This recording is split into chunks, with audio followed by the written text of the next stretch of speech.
श्री परमात्मने नमः। श्रीमद् भगवद गीता अष्टमो अध्यायः। अर्जुन ने कहा, हे पुरुषोत्तम, वह ब्रह्म क्या है, अध्यात्म क्या है, कर्म क्या है, अधिभूत नाम से क्या कहा गया है और अधिदेव किसको कहते हैं? हे मधुसूदन, यहाँ अधियज्ञ कौन है और वह इस शरीर में कैसे है, तथा युक्त चित्त वाले पुरुषों द्वारा अंत समय में आप किस प्रकार जानने में आते हैं? श्री भगवान ने कहा, परम अक्षर ब्रह्म है।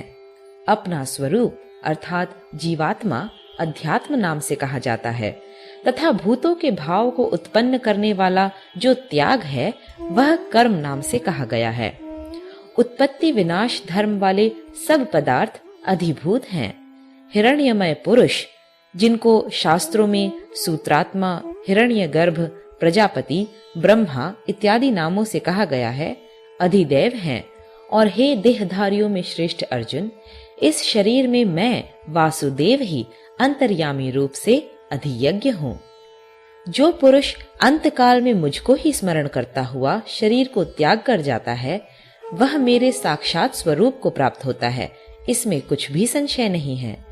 हे कुंती पुत्र अर्जुन, यह मनुष्य अंतकाल में जिस जिस भी भाव को स्मरण करता हुआ शरीर का त्याग करता है, उसको ही प्राप्त होता है, क्योंकि वह सदा उसी भाव से भावित रहता है। इसलिए हे अर्जुन, तू सब समय में निरंतर मेरा स्मरण कर और युद्ध भी कर।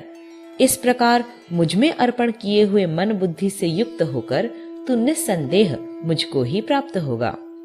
हे पार्थ, यह नियम है कि परमेश्वर के ध्यान के अभ्यास रूप योग से युक्त दूसरी ओर न जाने वाले चित्त से निरंतर चिंतन करता हुआ मनुष्य परम प्रकाश रूप दिव्य पुरुष को अर्थात परमेश्वर को ही प्राप्त होता है।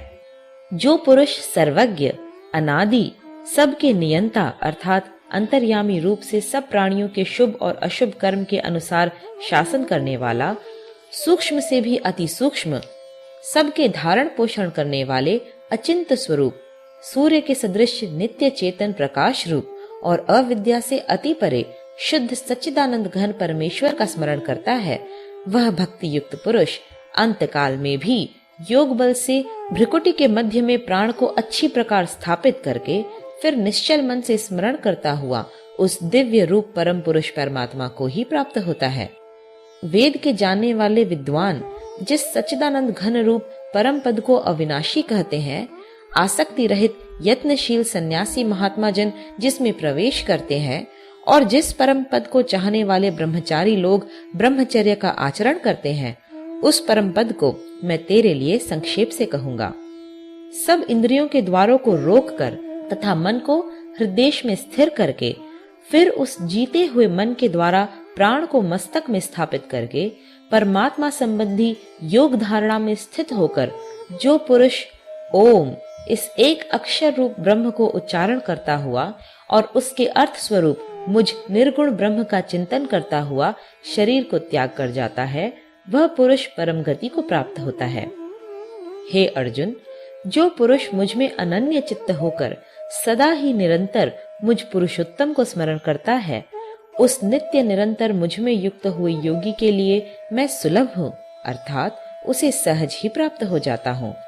परम सिद्धि को प्राप्त महात्मा जन मुझको प्राप्त होकर दुखों के घर एवं क्षण भंगुर पुनर्जन्म को नहीं प्राप्त होते। हे अर्जुन, ब्रह्मलोक पर्यंत सब लोग पुनरावर्ती हैं, परंतु हे कुंती पुत्र, मुझको प्राप्त होकर पुनर्जन्म नहीं होता, क्योंकि मैं कालातीत हूँ और ये सब ब्रह्मादि के लोग काल के द्वारा सीमित होने से अनित्य हैं। ब्रह्मा का जो एक दिन है उसको 1000 चतुर्युग तक की अवधि वाला और रात्रि को भी 1000 चतुर्युगी तक की अवधि वाला जो पुरुष तत्व से जानते हैं, वे योगी जन काल के तत्व को जानने वाले हैं।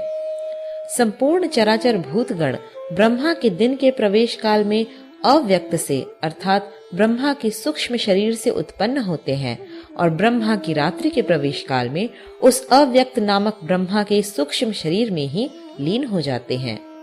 हे पार्थ, वही यह भूत समुदाय उत्पन्न होकर प्रकृति के वश में हुआ रात्रि के प्रवेश काल में लीन होता है और दिन के प्रवेश काल में फिर उत्पन्न होता है। उस अव्यक्त से भी अति परे दूसरा अर्थात विलक्षण जो सनातन अव्यक्त भाव है, वह परम दिव्य पुरुष सब भूतों के नष्ट होने पर भी नष्ट नहीं होता।